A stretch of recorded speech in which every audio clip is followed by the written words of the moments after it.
The Peterson family's annual Christmas dinner was an event of warmth, laughter, and tradition. This year, it was hosted at Mark and Sarah Peterson's newly renovated home, its dining room glowing with fairy lights and the gentle flicker of candles. The long table was laden with roasted turkey, cranberry sauce, and Sarah's famous pecan pie, drawing admiring glances from everyone.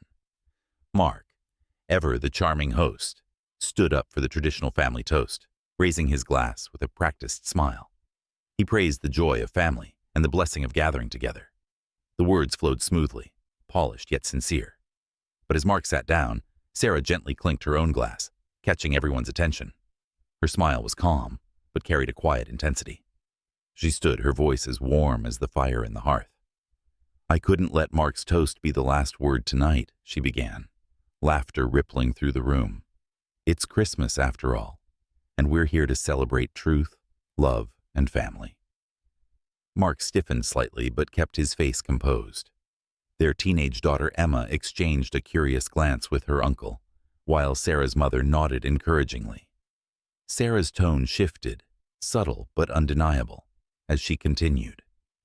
"And speaking of love, Mark, I think it's time we shared something special with everyone here."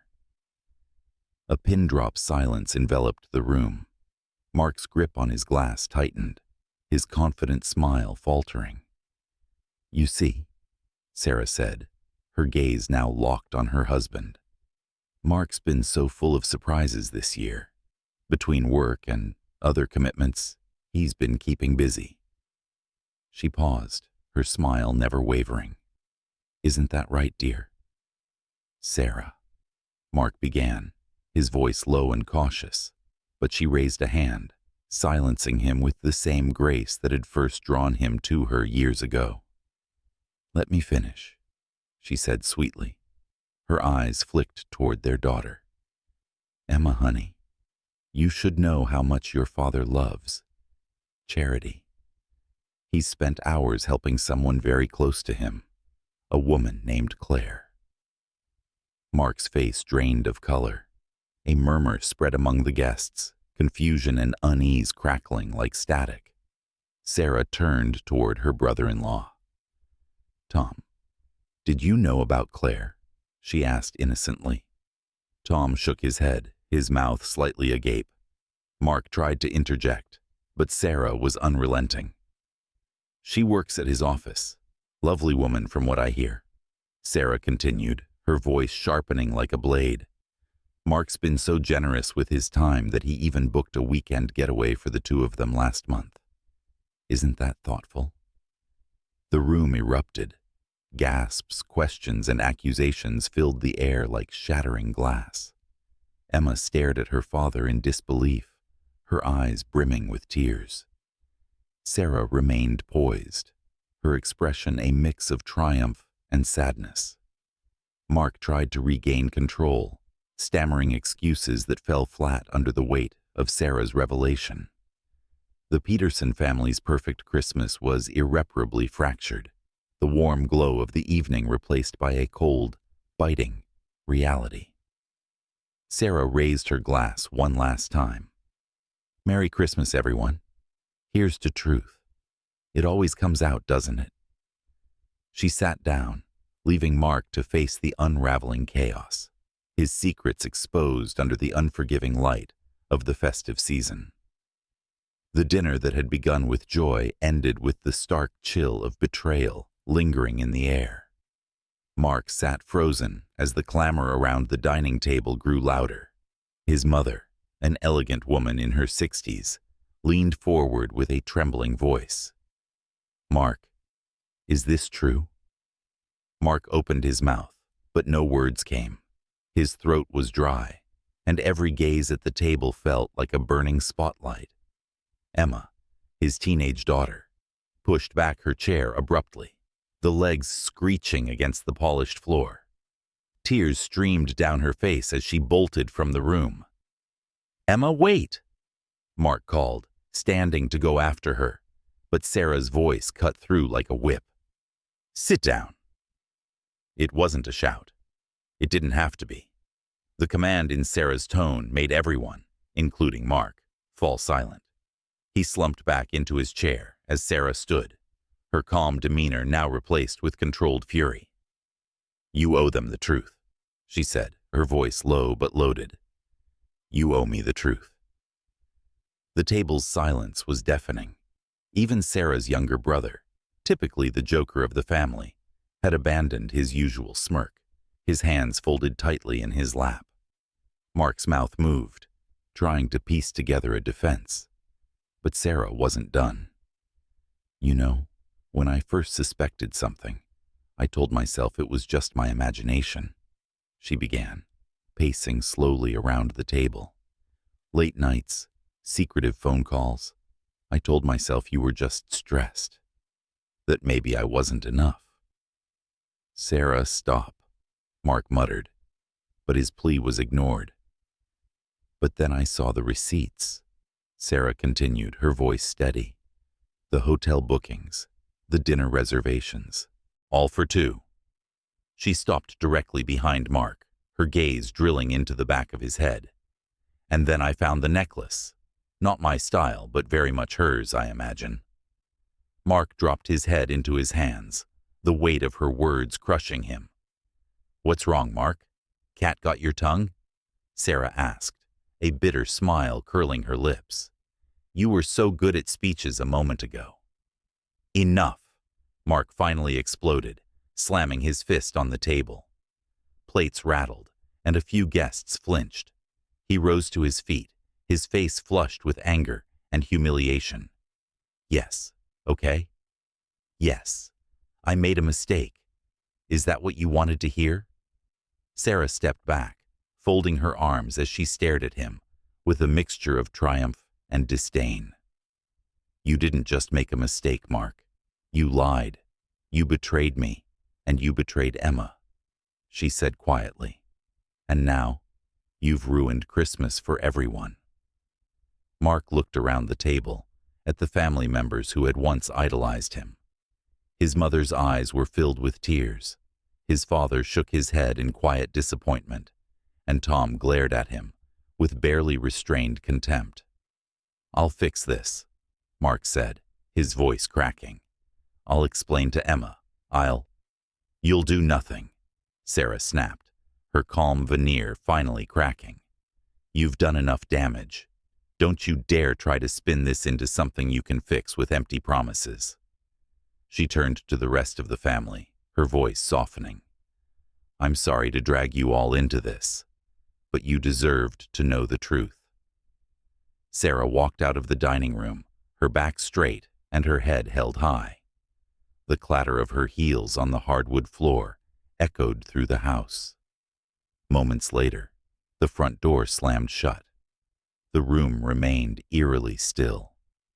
Mark lowered himself back into his chair, burying his face in his hands as the weight of his actions bore down on him.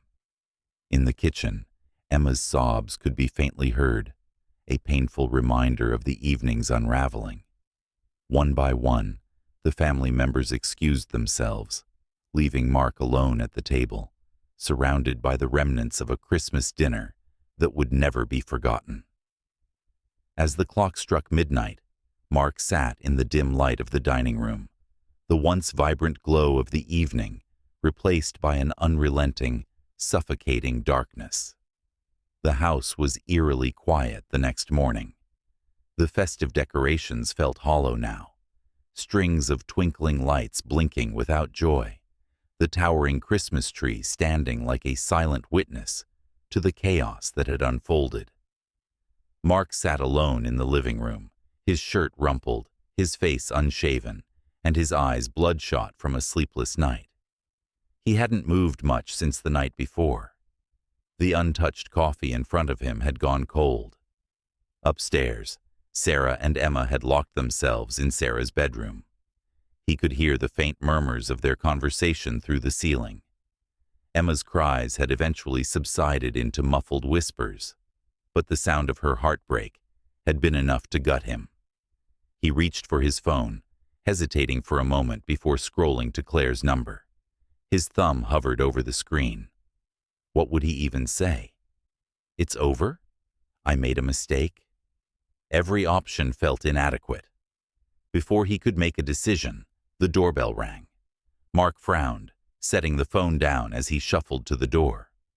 Opening it revealed Tom, Sarah's brother, still in his coat from the night before. His jaw was tight, and his eyes blazed with anger. "We need to talk," Tom said, stepping inside without waiting for an invitation. Mark sighed, running a hand through his disheveled hair. "Tom, I'm not in the mood for another lecture." Tom's laughter was cold, a sharp contrast to his usually jovial demeanor. "Oh, you think this is a lecture? You're lucky I'm not punching your lights out right now." Mark flinched but said nothing, closing the door behind him. Tom turned to face him, his voice low but seething.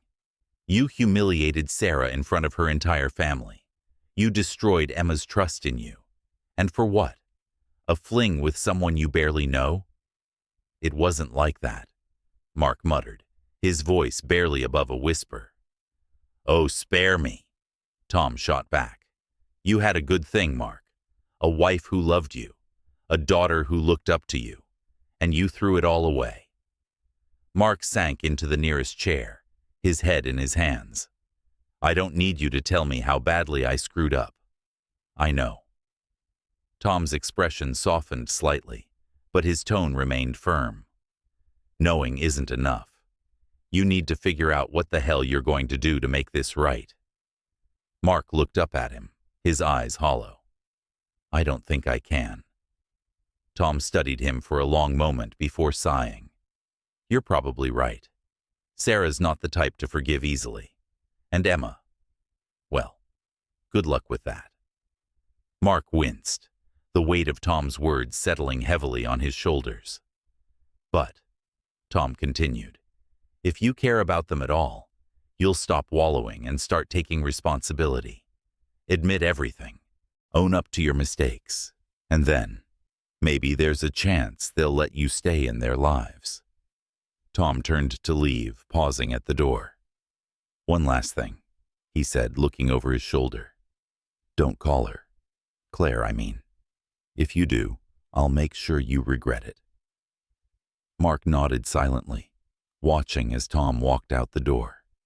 Upstairs, Sarah sat on the edge of the bed, brushing Emma's hair as her daughter leaned against her shoulder. "Do you think he's sorry?" Emma asked quietly, her voice thick with emotion. Sarah sighed, her heart aching for her daughter. "I think he is. But sometimes, being sorry isn't enough." Emma nodded, wiping her eyes. "Are we going to leave him?" Sarah paused, the weight of the question pressing down on her. She didn't have an answer yet. Not one she was ready to share. "Let's take it one step at a time," she said finally, pressing a kiss to Emma's forehead. "For now, let's focus on us." The day passed slowly, the tension in the house palpable. By evening, Sarah emerged from the bedroom, her face calm but unreadable. She found Mark in the living room, still in the same spot where Tom had left him. "We need to talk," she said, her tone measured. Mark looked up, his expression a mix of relief and dread. "Sarah, I don't," she interrupted, holding up a hand. "I'm not here to listen to excuses. I want to know exactly what happened. Every detail. And don't you dare lie to me again." Mark swallowed hard, nodding. He knew this was his one chance to come clean, to lay everything bare and hope, however slim the chance, that it might lead to some kind of redemption. As he began to speak, Sarah listened intently, her face giving nothing away.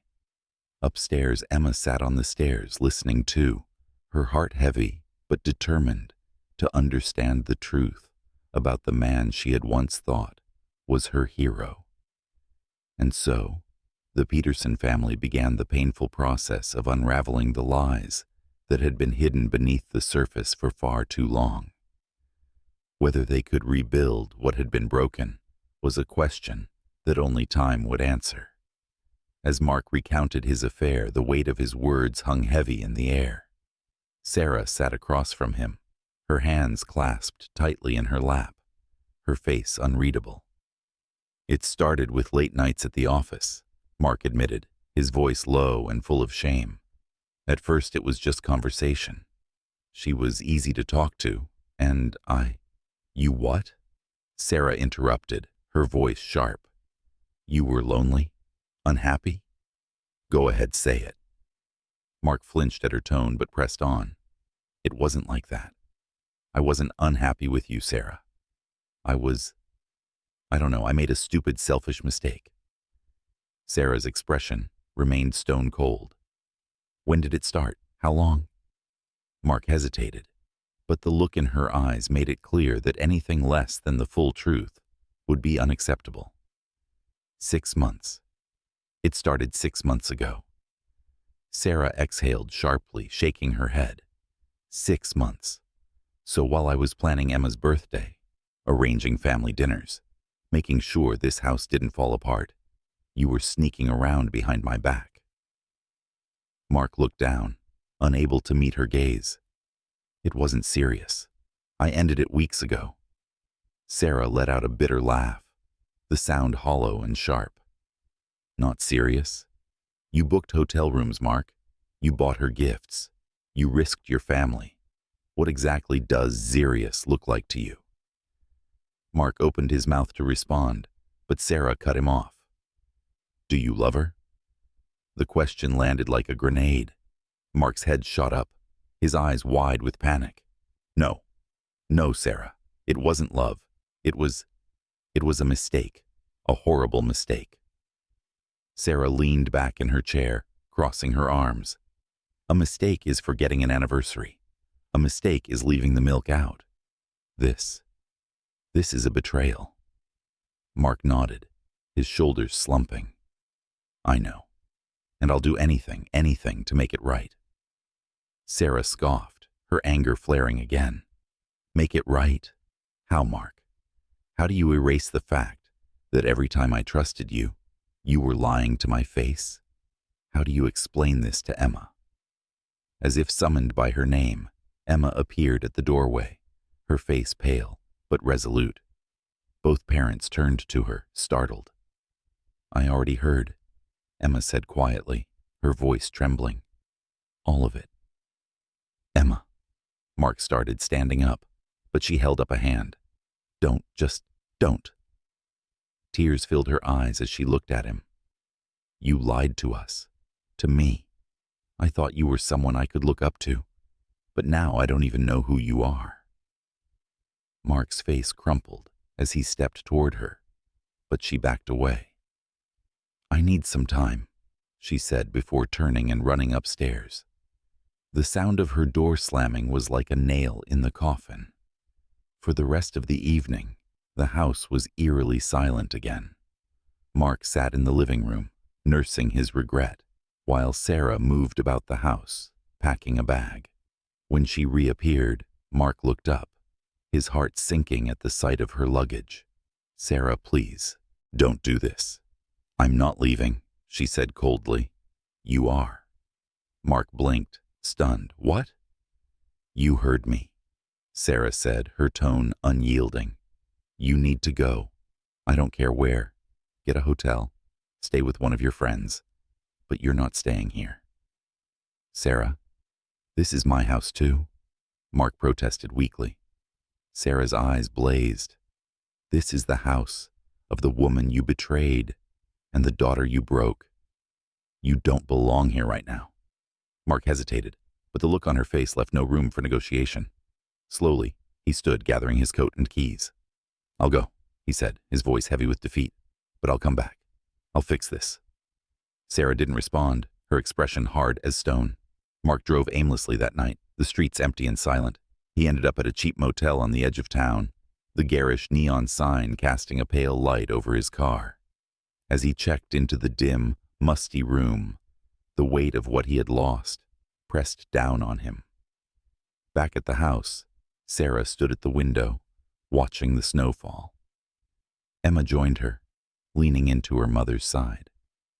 Do you think he'll come back? Emma asked softly. Sarah wrapped an arm around her daughter, her eyes never leaving the darkened street. I don't know, she admitted. But if he does, it won't be the same. The snow continued to fall, covering the world outside in a blanket of white. Inside, mother and daughter stood together, their bond stronger than ever in the face of betrayal. For Mark, the road to redemption would be long and uncertain. For Sarah and Emma, the journey ahead would be about healing and whether or not their family could ever truly be whole again. Mark sat in the dimly lit motel room, the hum of the heater, the only sound breaking the oppressive silence. He stared at his phone, scrolling aimlessly through photos of Emma's childhood and memories of family vacations. Each picture felt like a blade, slicing deeper into the realization of what he had jeopardized. But it wasn't just regret that gnawed at him. It was fear. Fear that he had crossed a line that couldn't be uncrossed. That night, he dialed Sarah's number 3 times, but each attempt ended with his thumb hovering over the call button before he chickened out. On the 4th attempt, he hit dial. The phone rang once, twice, before it went straight to voicemail. Sarah, I know you probably don't want to hear from me, but I just want to say, I'm sorry. I don't expect you to forgive me. Not right away, but please, just let me prove to you and Emma that I can be better. Please. He hung up, the emptiness in the room amplifying the futility of his words. At home, Sarah played the voicemail once, then twice, her expression unreadable. Emma sat at the kitchen table nearby, quietly picking at the remnants of breakfast. Did he call? Emma asked, not looking up. Sarah nodded, setting the phone down. He did. Emma's fork clinked against the plate as she pushed it aside. What did he say? That he's sorry, Sarah said with a sigh. That he wants to prove he can change. Emma frowned, her lips pressing into a thin line. Do you believe him? Sarah hesitated, the question cutting deeper than she expected. I don't know, she admitted. I think he believes it.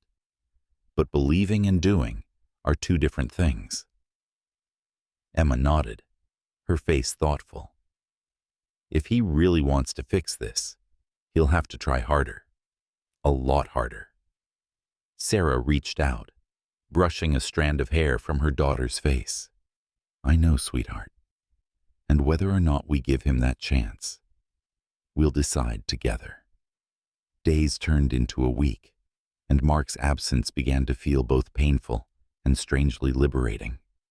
Sarah had thrown herself into work, finding solace in the routine, while Emma kept herself busy with school and friends. But Mark wasn't idle. He began therapy, driven not by the hope of immediate forgiveness, but by a need to confront the deeper issues that had led him to betray his family. He started writing letters to Sarah and Emma, letters he never sent, at least not yet.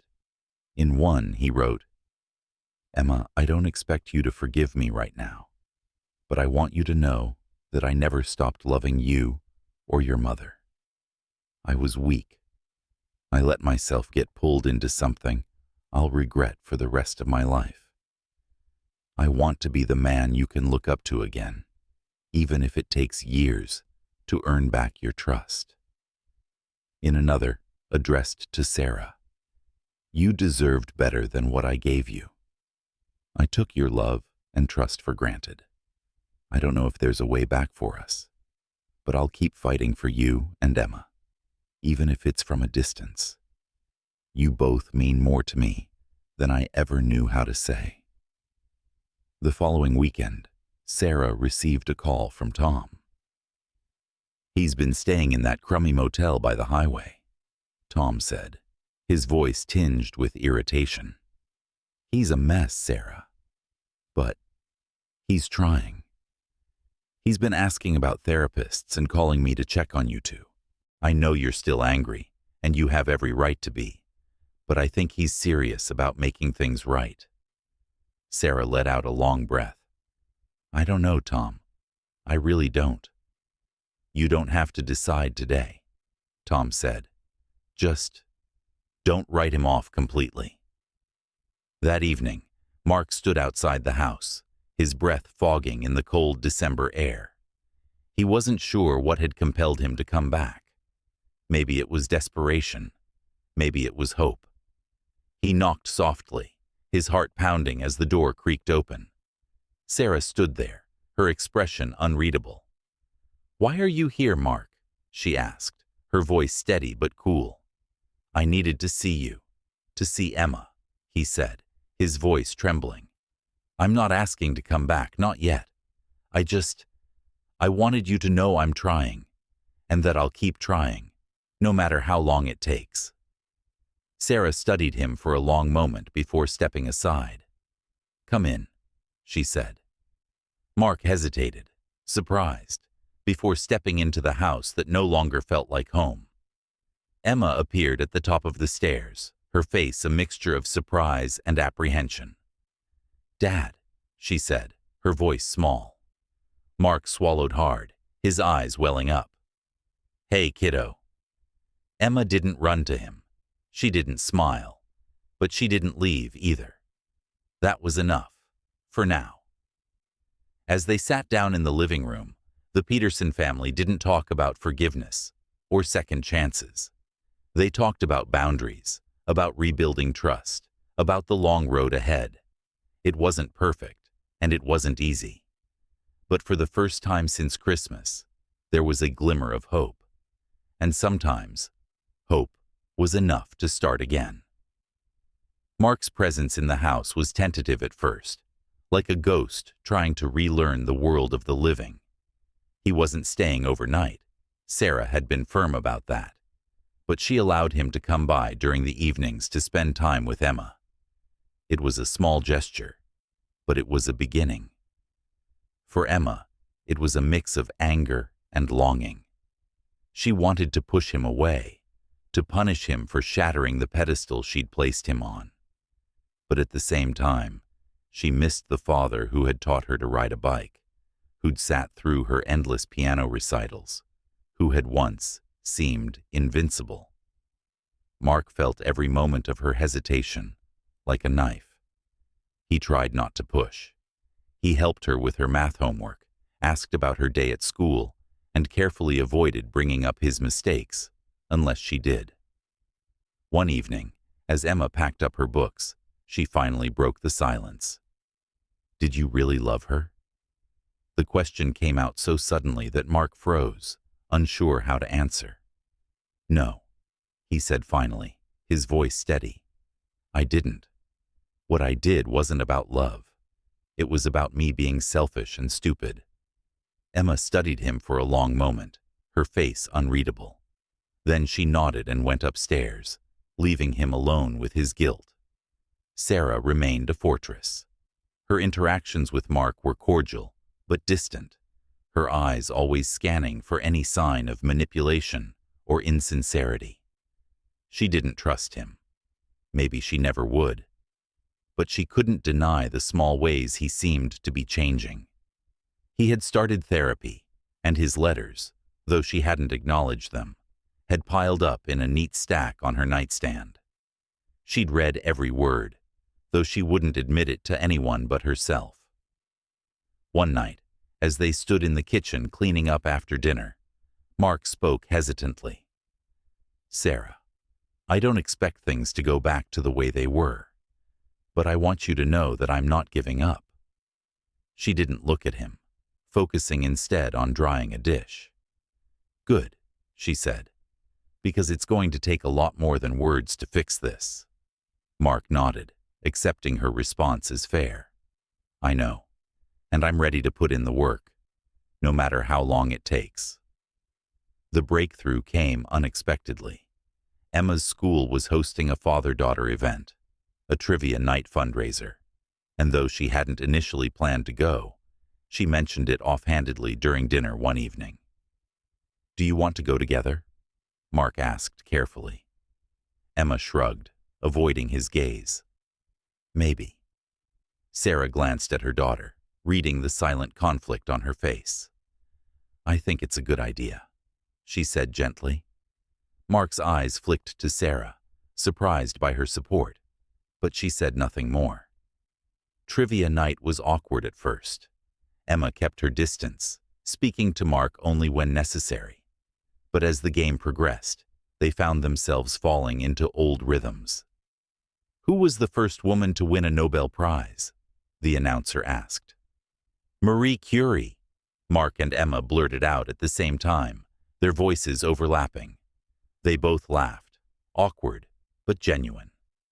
By the end of the night, they had won second place, and Emma allowed a small smile as Mark handed her the runner-up trophy. "You did great," he said softly. "So did you," she replied, her voice barely above a whisper. At home, Emma placed the trophy on the mantel, a small but visible symbol of the progress they were making. Sarah noticed it the next morning, her lips pressing into a thin line as she stared at it. When Mark arrived that evening, she surprised him by offering him a cup of tea. They sat in the living room, the silence between them heavy, but not hostile. "Emma's warming up to you," Sarah said finally. Mark nodded. "I'm trying to earn it." Sarah looked down at her cup, tracing the rim with her finger. "She's not the only one you need to earn it from." Mark froze, his heart pounding. "Sarah, I'm not saying I'm ready to forgive you," she interrupted, her tone firm but softer than he'd heard in weeks. "But I'm willing to see if you mean what you say. If you keep showing up, not just for Emma, but for me, for us, then maybe—" She trailed off, unable to finish the thought. "Maybe is more than I deserve," Mark said quietly. "But I'll take it." The journey was far from over. There were still moments of tension, nights when the past felt too close, and conversations that ended in frustration or tears. But there were also small victories, a shared laugh, a family board game night, a rare moment of understanding. For the Petersons, healing wasn't a straight line. It was messy, painful, and full of setbacks. But for the first time since that fateful Christmas dinner, there was a glimmer of something stronger than hope. There was the possibility of forgiveness. Months had passed since that Christmas dinner, and though the wounds of betrayal hadn't fully healed, the Peterson family was slowly finding its way back to something resembling normalcy. The process was painstaking. Trust, once shattered, took time and effort to rebuild. For Mark, life became a delicate balance of patience and persistence. He continued his therapy sessions, often leaving with a notebook full of insights that he worked to put into action. His weekly letters to Sarah and Emma became less about apologies and more about reflection and accountability. Some days they went unread. Other times, Sarah would quietly place one in Emma's room, sensing it might resonate with her daughter. One crisp Saturday morning, Mark arrived to find Sarah and Emma in the backyard, cleaning out the neglected garden bed. The sight filled him with a pang of nostalgia. Gardening had always been their family project, a time to bond over dirt-streaked gloves and arguments about where the marigolds should go. "Need an extra pair of hands?" Mark asked, hesitating near the gate. Emma glanced at Sarah, who gave a small nod. "Sure," Emma said, handing him a trowel. Mark knelt beside them, careful to follow their lead.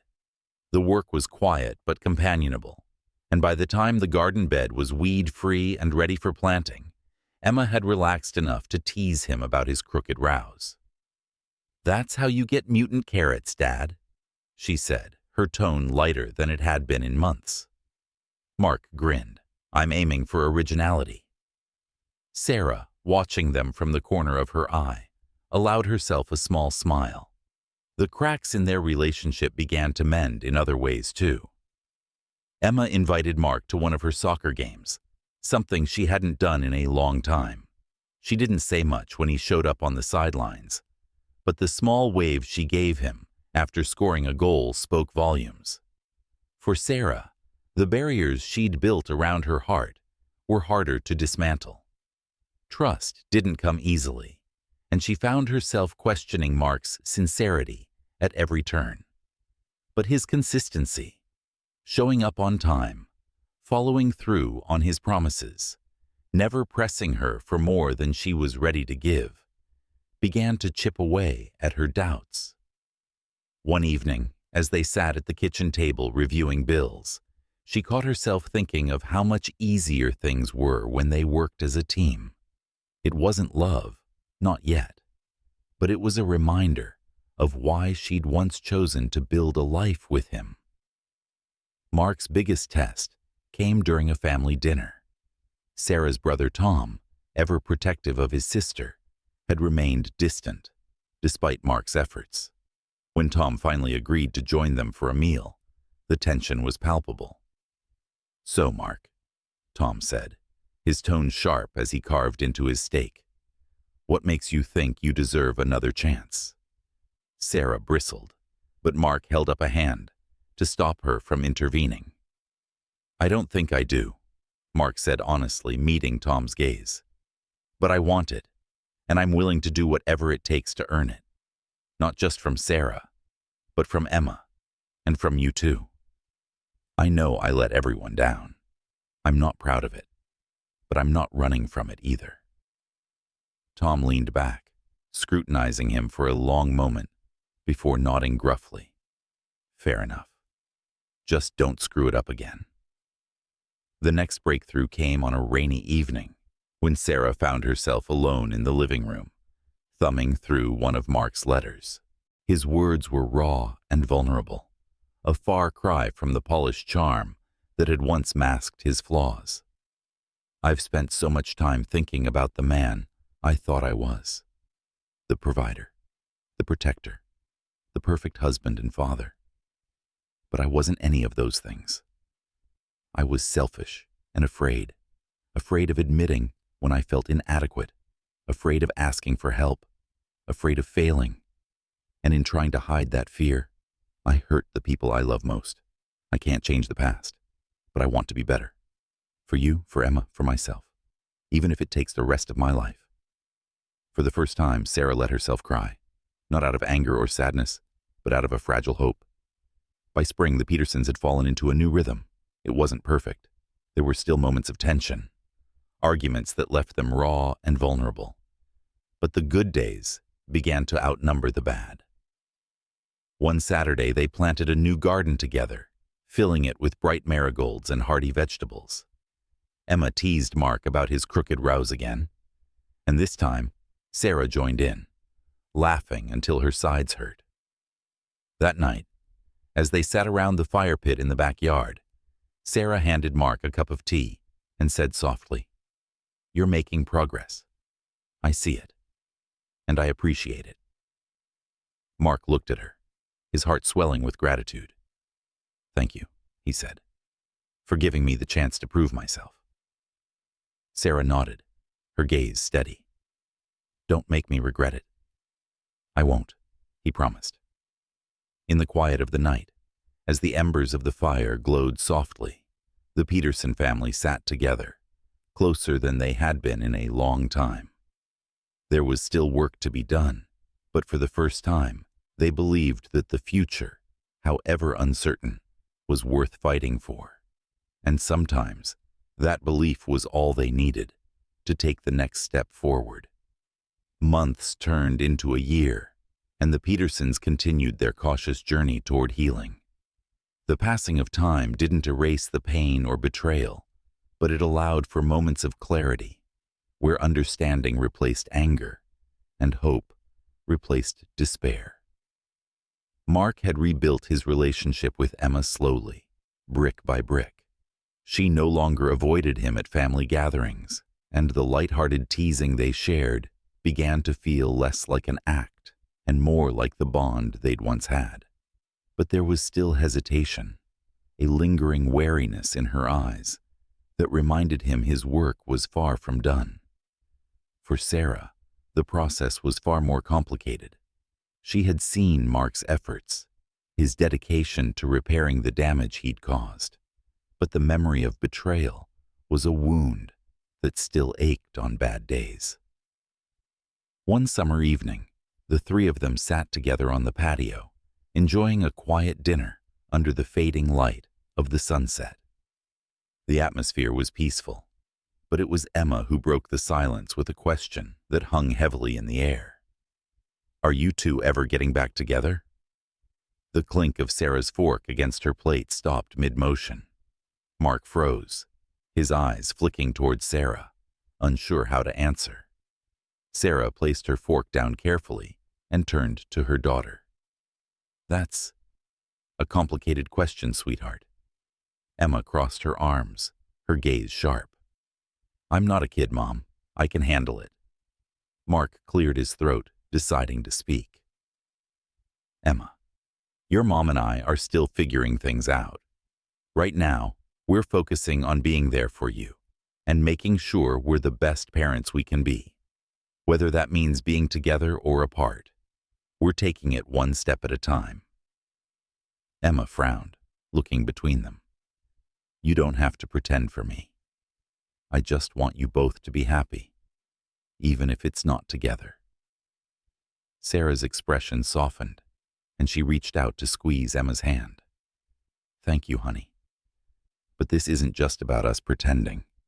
It's about rebuilding trust and making sure, if we do move forward, it's for the right reasons."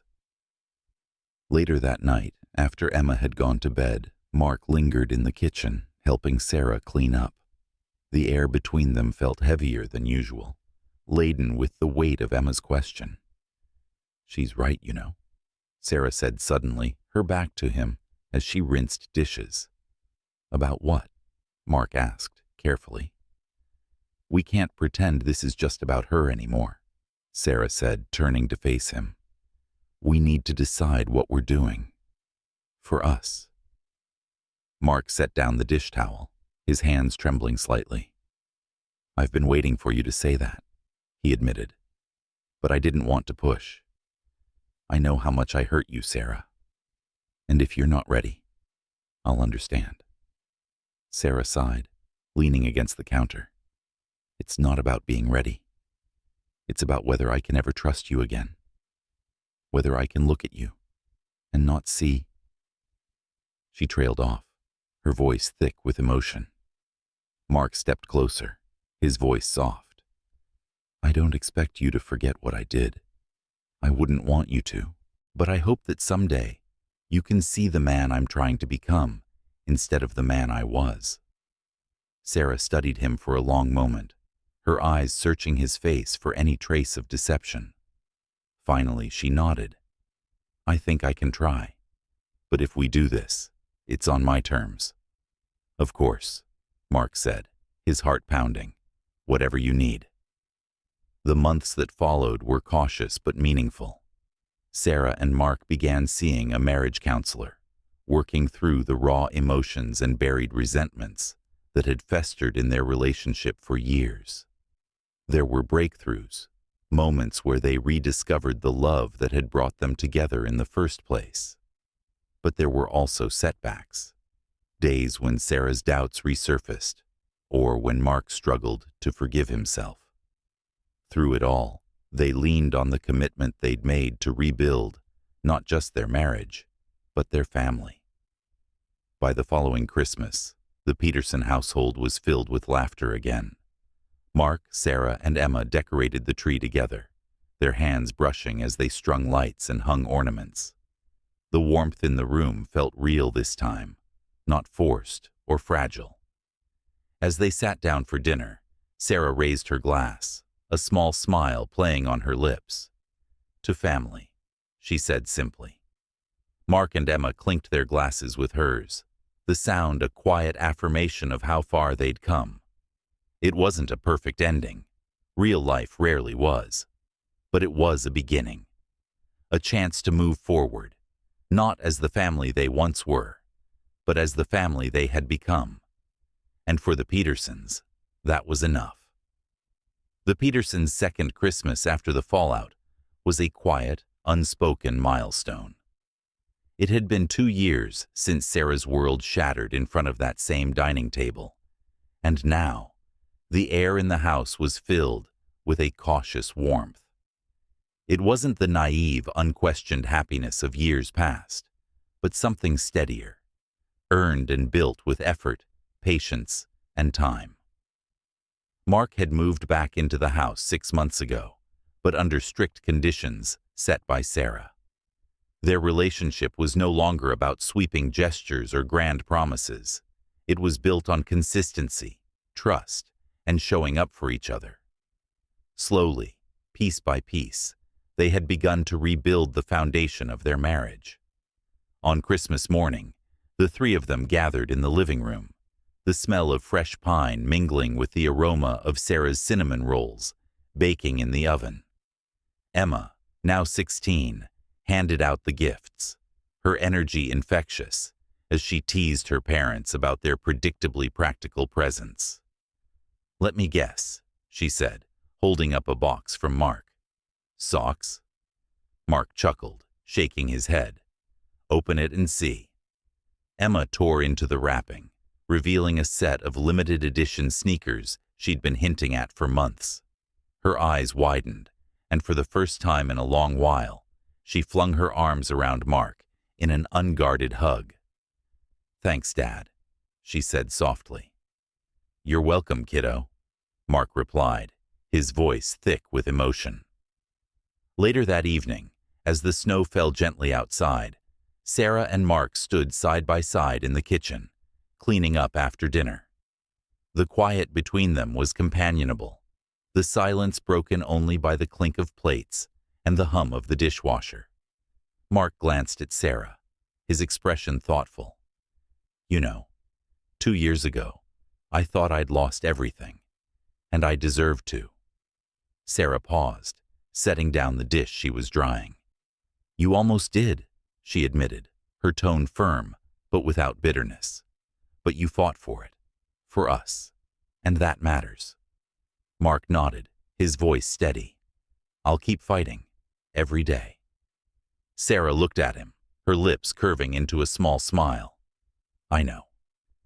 As they joined Emma by the fireplace, the glow of the flames casting a warm light across the room, Sarah picked up her glass of wine and raised it. "To the future," she said. Mark raised his glass, meeting her eyes. "To the future." Emma grinned, raising her own glass of sparkling cider. "And to no more family drama." Laughter erupted, filling the room with a lightness that had been absent for far too long.